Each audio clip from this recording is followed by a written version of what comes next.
Quedan cordialmente invitados para poder llegar aquí a Maras y visitar pues los distintos atractivos turísticos. Tenemos Checos, tenemos Moray, tenemos Salineras y también tenemos acá la Casa de los Murales, ¿no? Uno de los nuevos atractivos turísticos aquí en el mismo lugar que es el pueblo de Maras. Y gustoso, ¿no? Vengan cuando puedan y lleguen pues acá a la Casa de los Murales para poder disfrutar la majestuosidad de Maras, ¿no? Como pueblo del pasado, como pueblo de la colonia y como pueblo que se mantiene en la actualidad. Gracias. Muchas gracias por compartir y a seguir incentivando el turismo. Adiós. Muy buenas tardes. Ahora mismo nos encontramos ubicados aquí en Maras. De hecho que en esta oportunidad nos encontramos justamente con el profesor Yuri Guevara, quien seguramente muchos de nosotros hemos llegado aquí a la plaza principal de Maras y hemos visto una escultura tallada, de los cuales fue quien realizó dicha escultura, ¿no? Y también ahora vamos a escuchar la interpretación de ¿en qué lugar nos encontramos, señor? Hola, ¿cómo están? Buenas tardes. Mi nombre es Yuri Guevara Montesinos, yo soy profesor y artista de Maras y aquí nos encontramos en la Casa de los Murales, ¿no? Su nombre oficial es Recintos Murales y tenemos acá la decoración con tierras naturales que se ha explotado la misma tierra del lugar para poder plasmar las pinturas, ¿no? Y esta intervención que vemos aquí en esta casa es todo natural, 100% natural. Tierra y insumos naturales para impregnar la pintura en la pared, ¿no? Que es el jaujollay. Y tenemos acá varios espacios, varias partes que están pintados, que representan cada cual un significado, una simbología de nuestro antepasado, de nuestro riquísimo, ¿no? Pasado andino. Entonces, ahora mismo vamos a escuchar y visualizar la interpretación, ¿ok? Empezamos. Muy bien. Esta parte de aquí tenemos lo que es los elementos de la naturaleza, ¿no? Para empezar tenemos aquí los peces. Ya ahí están los peces, que está un poquito deteriorado, pero está restaurada ya, ¿no? Y luego acá tenemos el pez, ¿sí? Está también pintado con tierras naturales. Ahí te lo... Es el ojo, ¿no? Esta parte se ha rajado, pero ya lo vamos a dar una restauración. Y acá tenemos el árbol. Si ustedes ven por acá es el árbol, ¿no? Que está dando un beso a la mujer, y la mujer cabello hace la raíz, y del hombre, del varón, o sea, árbol, del macho, hace lo que son las ramas, hace, ¿no? Su cabello, los frutos, ¿no? Y si ustedes ven que está a la inversa el varón y la mujer, ¿no? Ambos dan un beso. Acá tenemos el canto, ¿no? Toda simbología, una interpretación. Okay. Ahí está la cabeza del hombre, cabeza del hombre, y de la mujer está lo contrario. Exacto, sí. Y acá tenemos el fruto y todo eso, y la parte de los pechos son los frutos. Sí, entonces acá, luego pasemos a este lado. Aquí tenemos lo que es el viento. Normalmente en nuestro antepasado, en nuestra cultura popular, sabemos que el viento ha sido un elemento importante en el pasado, ¿no? También en nuestros tiempos. Y si conocemos lo que es la costumbre y la tradición, vamos a clasificar el viento por diferentes formas, ¿no? Que es uno de ellos es el machuaera, el viento malo, el viento peligroso, y acá tenemos el collahuaera, ¿no? Entonces son vientos diferentes que cada cual tiene sus bondades y sus cosas malignas, ¿no? Por ejemplo, en nuestro entender cotidiano, en esta costumbre popular, el machuaera es un viento malo. El que se choca con este viento puede ser que se le tuerza el cuello o la cabeza, hasta los labios, ¿no? Una parálisis facial que les puede dar al toparse con este tipo de vientos. Entonces, básicamente aquí hay un enfrentamiento entre los vientos, ¿no? El viento malo y el viento bueno. Eso es nuestra interpretación de nuestras costumbres y tradiciones populares del antepasado, ¿no? Y luego tenemos acá lo que es el rayo. Está simbolizado una chacana, un triángulo, y es una interpretación, ¿no? El lillapa, que llamamos así en quechua, básicamente es una simbolización de lo que es la energía y la fuerza, ¿no? Está en zigzag. Entonces es una interpretación icónica ya, en base a lo que son los relatos, ¿no? Luego acá tenemos el cuich y el arcoiris, el macho y la hembra, ¿no? Y sabemos que cuando sale el arcoiris siempre se ha visto un arcoiris fuerte y un arcoiris suave, ¿no? Y está acompañada siempre la dualidad. Entonces tenemos aquí ya varios elementos de la naturaleza. Y aquí tenemos el conjunto de todo lo que es los elementos de la naturaleza, ¿no? Acá tenemos el jupacha, el janampacha, el sol, la dualidad inca-andina, que es el yanantin. Tenemos acá el cóndor, el puma y la serpiente, ¿no? Y todas en un conjunto del buen vivir, el ayincausay, que eso han manejado nuestros antepasados y que hasta ahora buscamos eso, ¿no? Vivir en armonía, en paz, ¿sí? Hasta acá, hasta esta parte es lo que son los elementos de la naturaleza, ¿no? En base a la convicción andina, la convivencia de nuestros antepasados, todo eso.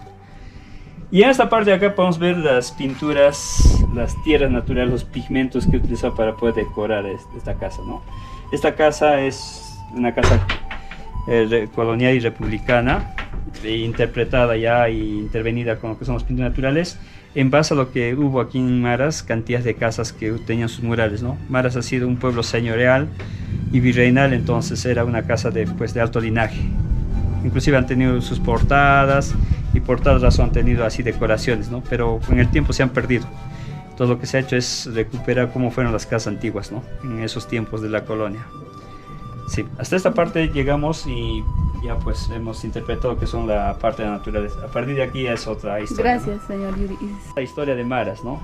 Desde los primeros hombres que vivían en Maras, los primeros ayllus, los muyacas, los collanas, los pauchis, eran asentamientos humanos que vivían en Maras. Luego llegaron los hermanos Ayar, una parte de los hermanos Ayar. Sabemos que por historia los hermanos Ayar, uno de los hermanos Ayar, Manco Cápac, llegó a Cusco, ¿no?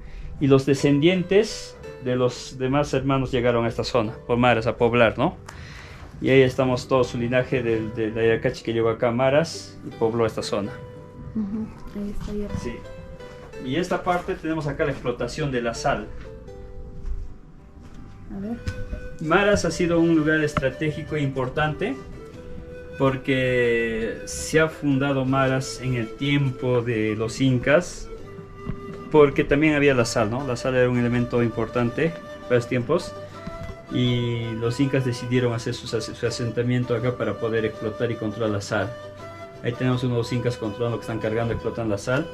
Y aquí en la parte de la base tenemos los gentiles, los guardianes de la sal, que hubo bastante en Pichingoto, que están cuidando y protegiendo la sal. Eran pequeños hombrecitos que cuidaban la sal. Ajá, ahí son mismo gentiles, están. ajá, sí, están estilizadas. Sí. Y en esta parte tenemos uno de los incas, acá, Pachacútec. ¿Y si te acercas un poquito más aún? Acá tenemos uno de los incas, ¿no? Pachacútec, que ha sido tentado por los sajras, los diablillos.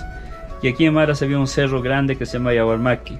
Estos diablitos tentaban a nuestros antepasados y hubo un momento en que han jugado con el cerro y han derribado y lo hicieron caer. Hasta ahora tenemos... Bien, en esta parte tenemos lo que es el Inca, como ha podido traer el agua de Chepo. Y en los espacios públicos, en las plazas, tenían sus fuentes con cabeza de puma. Una de las fuentes que teníamos hasta hace poco fue en Puncumayor, ¿no? Una fuente con cabeza de puma. Ahí está esta, ¿no? Puma, y ha desaparecido esa fuente. Yes. Entonces, si nos fijamos la parte de allá como un zigzagueante del cerro, eso es la canalización de agua que han traído hasta Maras, ¿no? Maras era un lugarcito así de población no pequeña que tenían sus fuentes de agua, sus canalizaciones, y ahí también habitaban nuestros antepasados los incas, ¿no? Y acá tenemos esta parte, si se puede notar con la cámara, tenemos la huaca Mamacocha. Ahí en esta parte está la cabeza, un poquito se ve, y la espalda tiene un orificio, un hueco, que era un pozo. Y actualmente tenemos esta huaca que está hacia arriba, al camino hacia Moray. ¿Y acá? Y esta parte de acá, si podemos visualizar, Baja. si podemos visualizar, aquí es ya la fundación de Maras en 1556. Aquí tenemos al encomendero Pedro Ortiz de Orué, quien ha fundado Maras con una de sus concubinas, el cual se dice por historia que ha cortado pedazos de cuero de ganado para poder trazar las calles, las casas, las avenidas, ¿no? Como un tablero de ajedrez. Y primero se ha destinado un espacio para el templo que tenemos actualmente, ¿no? El templo de San Francisco de Asís de Maras, ¿no? Con la cruz que está ahí. Y eso es la parte principal de Maras. Y luego pues las demás divisiones fueron las casas, ¿no? Y acá tenemos el escudo de armas del encomendero español Pedro Ortiz de Orué, que simboliza, ¿no?, su escudo de armas, y tenemos actualmente como símbolo del municipio de Maras. Sí, entonces ahí tenemos toda la representación, cómo llegaron los españoles y y fundaron Maras en nombre de San Francisco de Asís de Maras, ¿no? Para poder hacer un dominio a todo el Valle Sagrado de los Incas como un lugar estratégico para dominar todo este sector, el Valle Sagrado, explotar la sal, el comercio. Y Maras en la colonia fue un lugar importantísimo, inclusive más importante que Urubamba, después de Cusco, para poder explotar la sal y el comercio. Por acá este lugar era un puerto en el cual sacaban la coca de la convención y también llevaban la sal a la convención y lugar, ¿no? Era un paso obligatorio de la convención. Cusco era una unión obligatoria por acá. Y acá pues descansaban los visitantes, ¿no? Los transeúntes, los arrieros, en el cual en Maras teníamos tambos, teníamos solares, cantidades de comercio. Era un lugar pujante en esos años. Listo. La relación de los incas contra los españoles. Se dice que hubo la primera rebelión aquí en Maras antes de Manco Inca, en el cual han hecho su sublevación por los altos impuestos, la explotación hacia nuestros antepasados por los españoles, y hubo una rebelión, ¿no? Y pues pelearon duro para poder dar sus primeros inicios de lo que es el levantamiento, ¿no? Y finalmente tanta lucha, tanta rebelión, murieron los incas, murieron los españoles, ¿no? Y quedamos nosotros. Aquí estamos viendo que los incas están muertos. Y los españoles, ¿no? Y los españoles, hay un español también acá. Bien. Listo. Siguiente. Siguiente. Aquí tenemos, en este espacio de este mural, tenemos cómo se ha forjado Maras. Maras en la colonia se ha forjado en base a lo que es el trabajo de las piedras, el labrado de piedras, porque Maras se ha hecho cantidad de portadas para decorar las casas, ¿no? Y luego también en Maras tuvimos uno de los pintores famosos, que es Antonio Chinchiroca, ¿no? El cual ha dejado infinidad de obras aquí en Maras. Esto hablamos dentro de la colonia. Luego tenemos acá lo que es el pastoreo, lo que es la agricultura, Moray.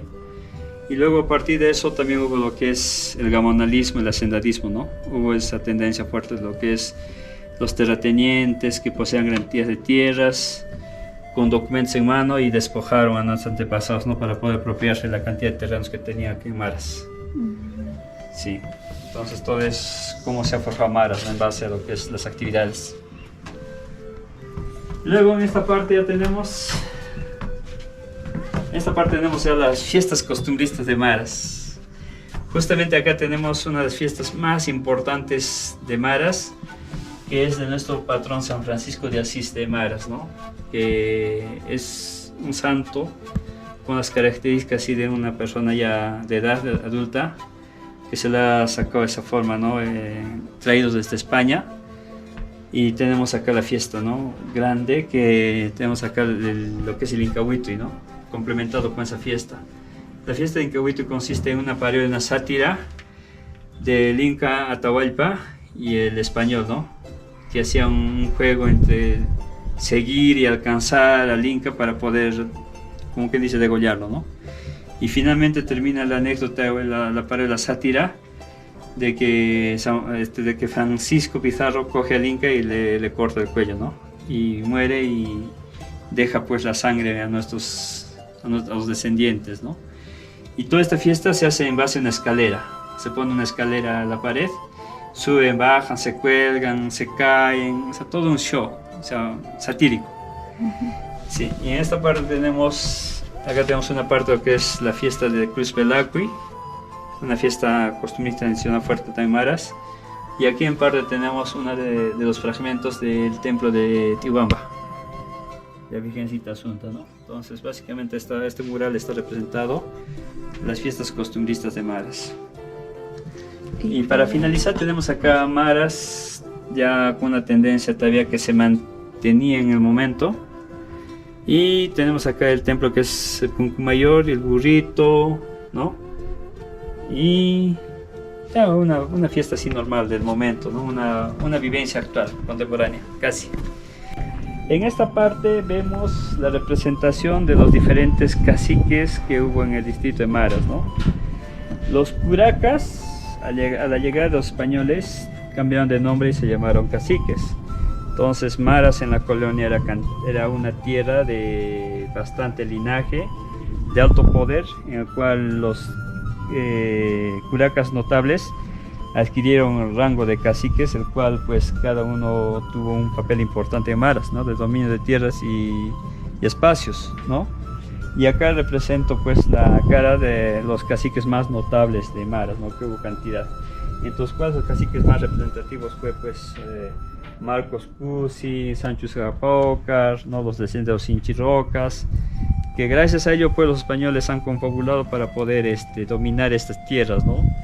Inclusive estos caciques han tenido pues han tenido cantidad de propiedades, han tenido inmobiliarias, casas con sus portadas, con sus portales y sus escudos de poder, ¿no? Que son digamos, la simbología que se le ha dado pues los españoles para poder representar, ¿no? El poder que tenían en los tiempos.